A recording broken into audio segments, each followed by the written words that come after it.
di esprimersi come un simbolo, un qualcosa che denunciava l'orrore della guerra, in quanto anche lui era protagonista di questa cosa, facendolo uscire dal nero, dall'oscurità, come se venisse fuori proprio in un modo dall'inconscio, portando a galla delle verità e mostrandolo pezzo per pezzo come un padre, che si formasse la vera faccia dell'orrore della guerra man mano che lui si esprimeva.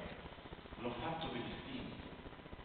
Poi ho sentito il bisogno di fermarmi dopo poco di no, per un anno a casa mia, rifiutare i vari progetti e capire perché avevo fatto quelle cose. Qual era il significato dell'ombra? Qual era il significato della luce? Qual era il significato dell'arancio o dell'azzurro? Che cos'era il rapporto tra il nero e la materia, tra il bianco, la luce e l'energia?